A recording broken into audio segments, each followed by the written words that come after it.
This is reading from the ESV translation. When the Son of Man, whoops, I'm in the wrong one, sorry. For it will be like a man going on a journey who called his servants and entrusted to them his property. To one he gave 5 talents, to another 2, and to another 1, to each according to his ability. Then he went away. He who had received the 5 talents went at once and traded with them, and he made 5 talents more. So also he who had the 2 talents made 2 talents more. But he who had received the 1 talent went and dug in the ground and hid his master's money. Now after a long time, the master of those servants came and settled accounts with them. And he who had received 5 talents came forward, bringing 5 talents more, saying, Master, you delivered to me 5 talents. Here I have made 5 talents more. His master said to him, Well done, good and faithful servant. He had been faithful over little, I will set you over much. Enter into the joy of your master.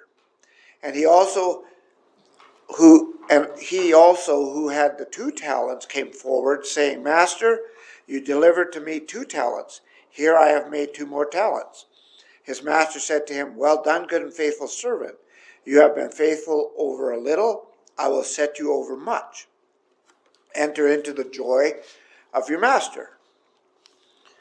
He also who had received 1 talent came forward, saying, Master, I knew you to be a hard man, reaping where you did not sow, gathering where you scattered no seed.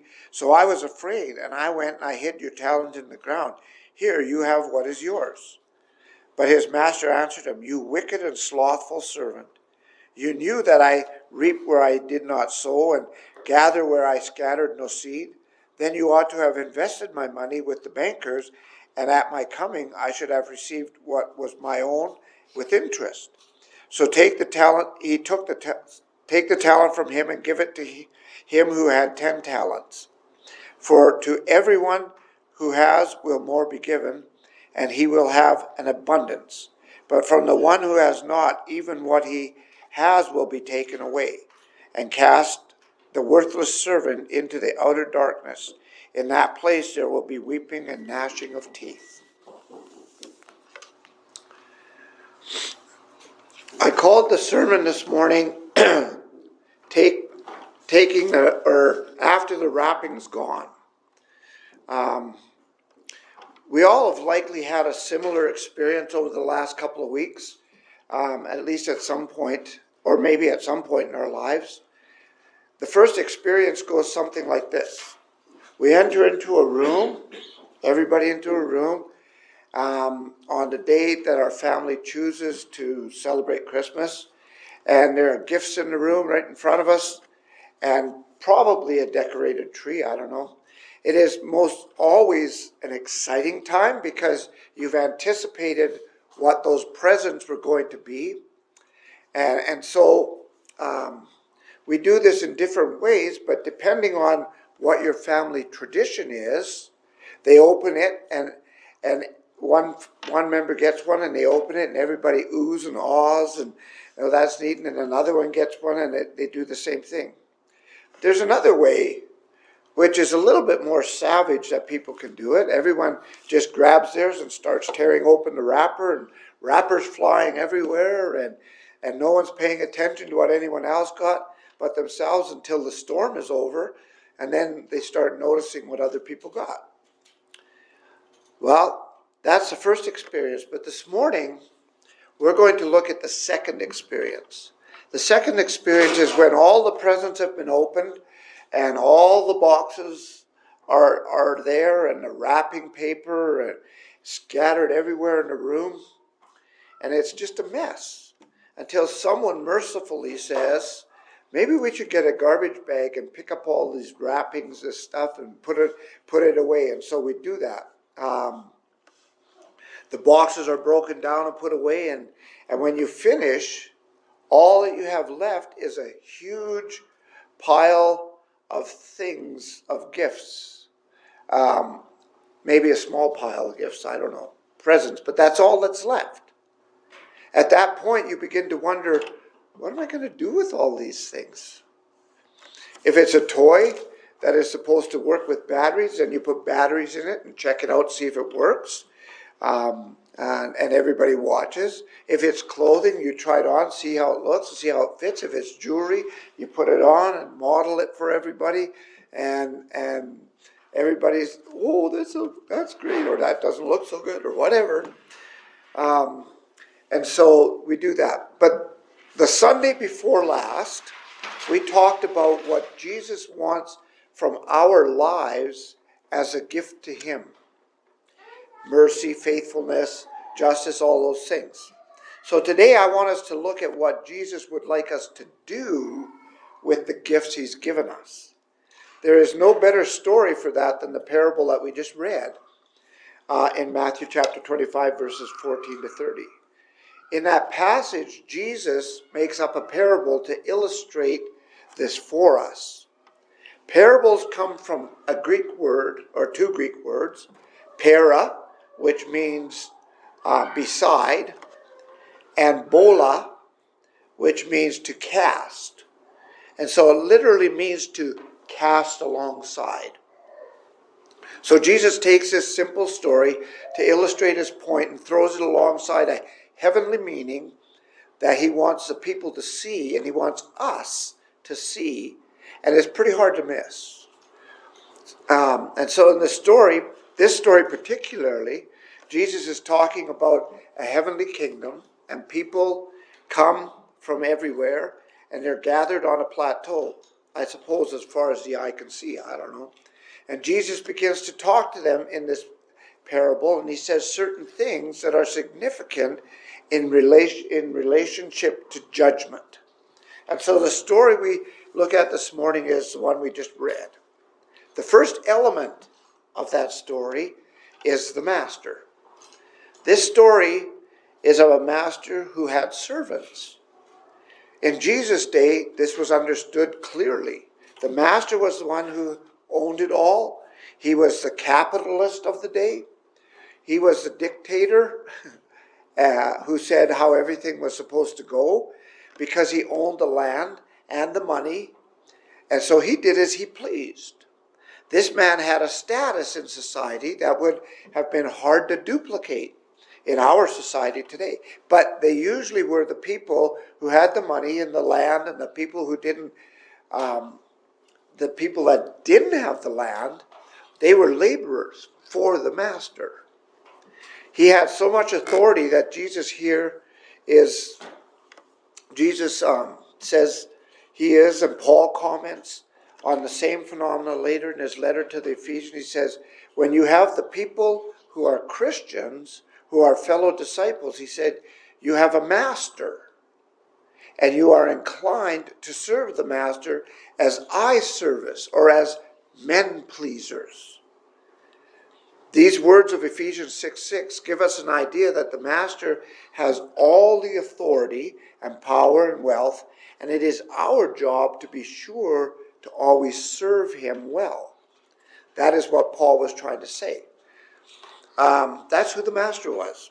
At the same time, Paul describes to those masters on earth that they have a master in heaven.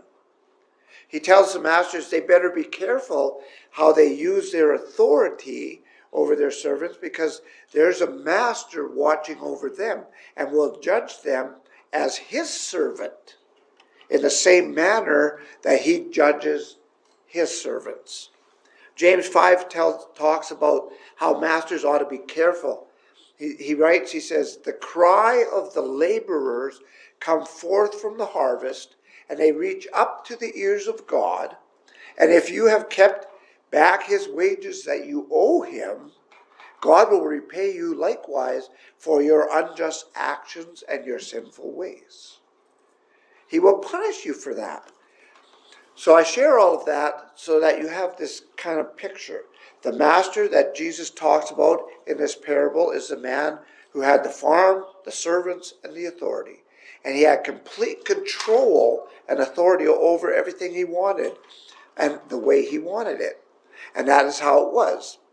No one could go against him. No one could object to him. He said, that is the way it is. What the master does then is inject that he has authority, but he never gave anything to anyone. He always kept a toll like a tenant farmer who would be owned by the master, who owned the land, and he could use the land, but that was the extent of it. It belonged to the master. Well, this master had been working with these men, and he knows these servants, and he is ready to leave.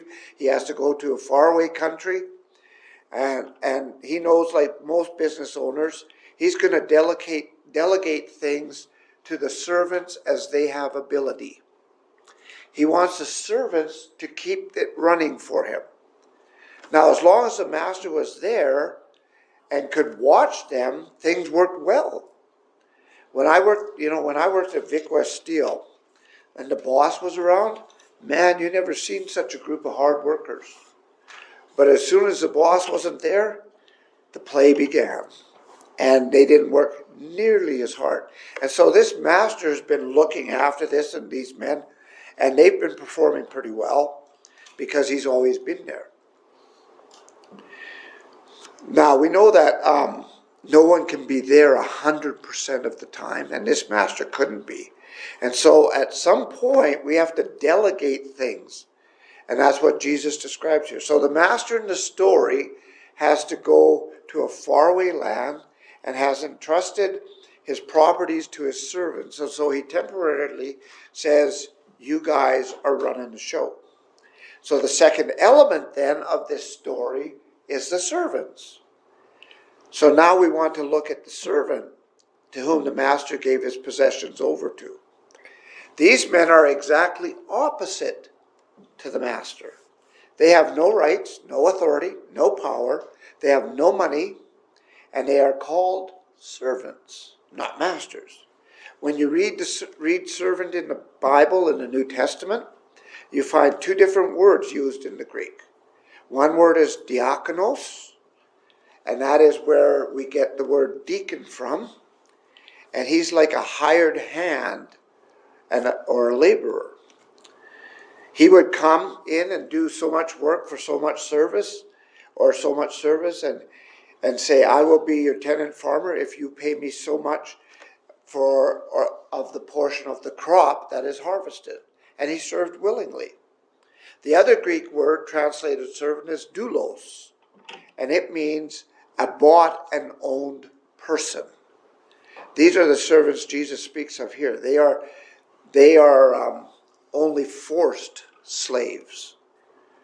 So Jesus says the master called the slaves, and it says, I give you charge over my property. So he knows them well. He brought them in.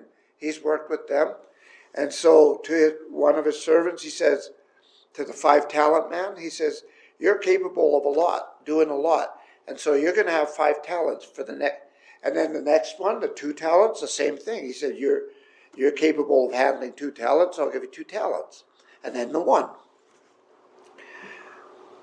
They are less than the second and the third are less in ability, and so they get less to handle.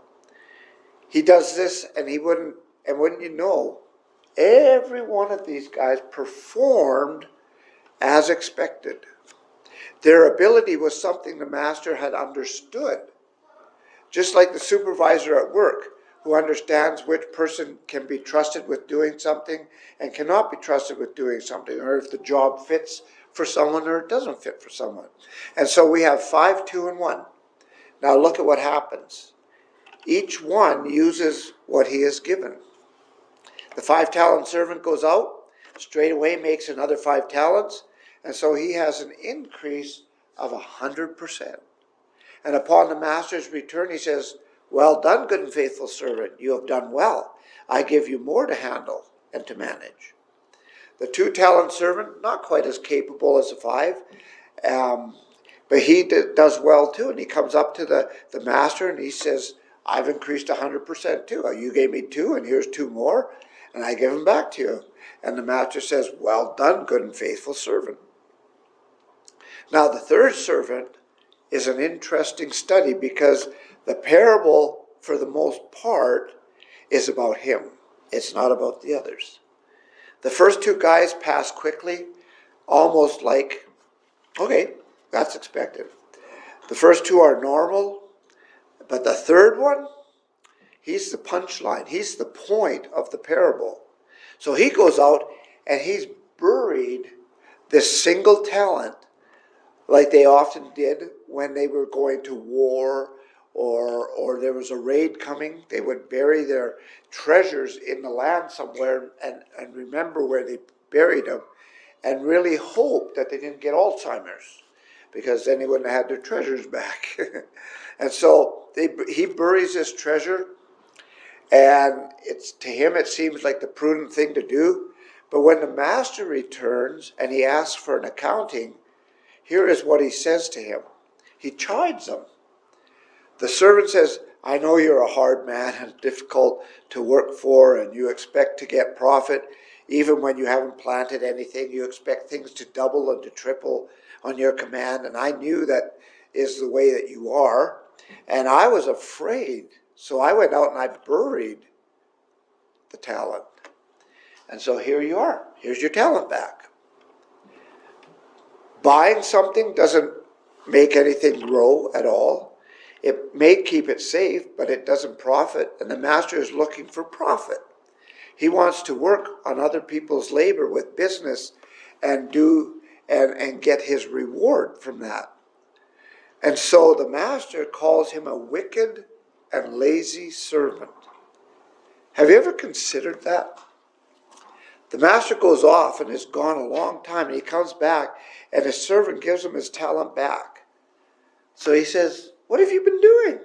Well, nothing really, just kind of waiting for you to return, just sipping on lemonade and sitting around. And you're back here now, you are, so I kept it safe for you. And the master condemns him into outer darkness, and he is lost.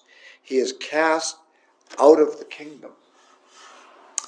Well, these two elements of the parable kind of interact, they work together, but they act and react according to a third element in this story, which the Bible calls a talent.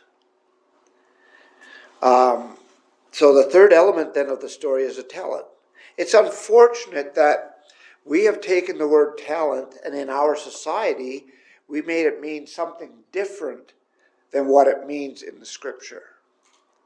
To us, it means the ability to attain, create, or do something that others cannot necessarily do, or at least do as well as you can do. Sports people like Tiger Woods, a talented golfer, or Tom Brady, the talented quarterback, perhaps a talented singer like Brock or Eric Clapton on the guitar. You find all these talented people, and that's what we call talent. It is unfortunate because that is not what Jesus is talking about here. A talent in Jesus' day was one of two things. First, it was a weight. It was a measure of weight. Now, it wasn't what a lot of people think, like gold and silver or anything like that. Not at all. We get the idea of a talent over in Revelation chapter 16 and verse 21 when he talks about hail being cursed to the earth, and the hail falls on the earth from heaven, and he says 1 talent sized hail. The balls were 1 talent size. A talent was a measure that could vary from 25 kilos to 50 kilos. Imagine hail that weighed 100 and we'll say 10 pounds. If you don't understand kilos, if it was 50 kilos, that would be some damaging hail, wouldn't it? And so, yeah, you say, well, I didn't have a lot of ability, but that sure is a lot of silver. Talent was also a measure of money. It was almost impossible to equate to today, except to say that 1 talent of silver would have cost a laboring man 20 years of his wages. That helps us to understand a little bit of the talent Jesus is talking about here. So the guy with 5 talents had 100 years worth of wages. And he went out, and while the master was gone, he made him another 100 years worth of wages. That's a lot. Well, that means the master in this story was really giving something to him. He was entrusting him with a whole lot. Well, the day came and they gave their answer and it was all worked out, and each received according to their ability. Then each, according to their performance, received their reward. Now, what does all of this mean for you and I today? We began with Christmas gifts, and now we are into gifts God has given us. So what does all of that mean? It's pretty hard to miss the fact that this parable that Jesus says the master's God, that's pretty evident. That's pretty plain to see. He owns everything. Everything is God's.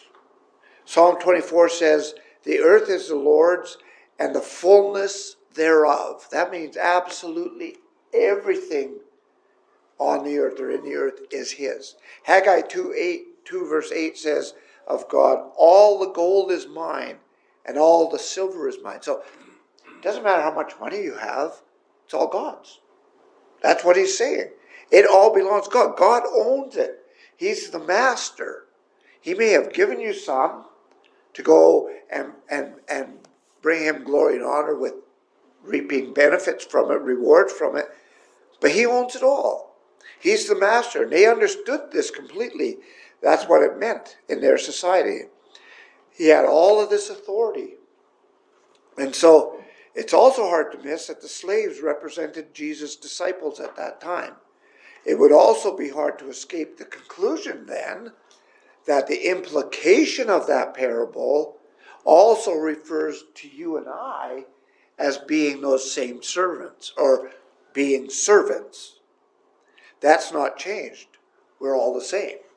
If he is the master, and he is, and we are the servants, and that we are all still the ones without power and authority to do whatever we want to do. We are still in the servant role, and he is in the master role of our lives.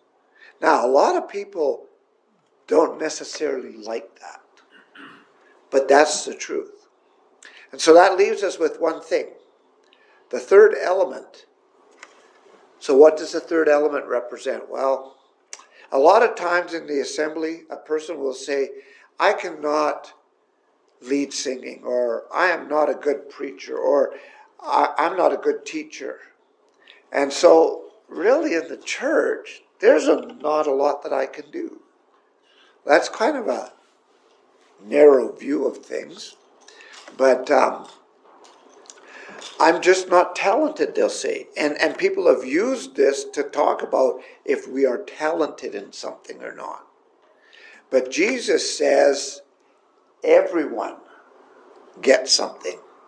Maybe not the same, but everyone gets something. And everyone gets it according to their ability. You think God knows what abilities he's given you? Absolutely. That's what this is all about. So each one of us get a gift. So what does God expect? He expects you to make it profitable for the kingdom. Use the gift for his profit. If that parable doesn't mean that, I have no idea what it could possibly mean. It would be irrelevant to anything. Often we just read over the parable. We don't worry too much because I'm in the groove and I'm doing what others around me are doing, and I think I'm okay. But what about the profit for God? Have you taken that smile of yours to warmly greet people? Have you taken your sincere demeanor of interest in people's welfare, and they feel that coming from you? Do you recommend Jesus Christ to people as their greatest need in life? Because that's the truth. Do you encourage others like Barnabas did? Do you care enough to take what God has given you and share it with others? Or do you just kind of like number 3 there and go and bury it and say, well, when the master comes back, I'll give it back to him. I've protected it for him. I think I'll be in good shape. I don't know. If we're talking about money here, I think God probably wants us to give to him as we are prospered or as we have the ability to. and that for good reason. It is good for us, and it is all his anyways. But sometimes we don't quite see it or look at it that way. We think, this is mine. I'm going to hold on to it. I earned it, and I need it, and I want to say how it's going to be used. Well, when we were children, that's how we acted. I mean, we had our things, and we didn't want to share, and you didn't dare touch mine, and I might touch yours, but you don't dare touch mine, and so there were things that you could touch and things you couldn't touch, and you had to ask permission, because that is mine. That's how we were. There were two guys on a desert island after being washed ashore from a shipwreck. One of them was totally distraught and depressed, and he said, "We are never going to get rescued. We are lost, and nobody will ever find us out here." The other fellow said, "They're going to find me. Don't you worry." The other man said, "No way. That they don't know where you are. No clues, no signals, and so it's totally hopeless. They won't find you." "Oh, they will find me all right," he said.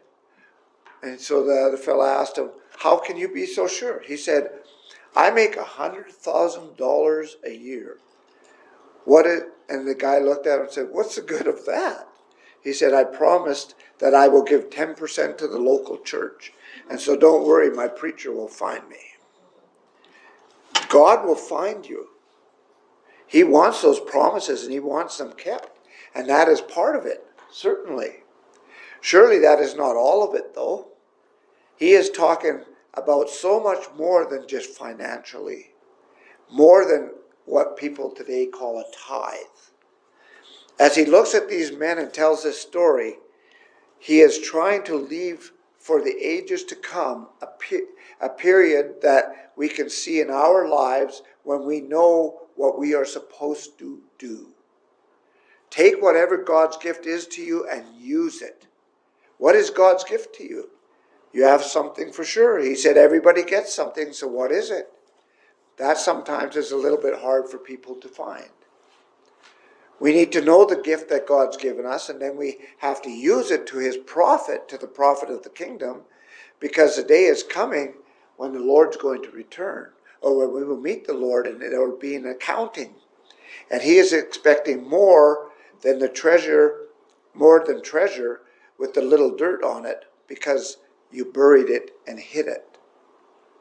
We need to be thinking how we can serve him and his kingdom. Not just going through the motions, but serving him so that the world and the church are better because you're using your gift that he's given you. The kingdom is growing because you're using your gift. For those who followed Jesus and became his disciples, that is exactly what happened. He told them what he wanted, and he said, "I'll teach you to observe all things whatsoever I've commanded you." And before you do that, he says, you have to be disciples. You have to be baptized into me, and you have to turn away from your old man and put on the new man, and you have to walk in the light as I am in the light, and listen to the things that are in the light and observe those as they are commanded.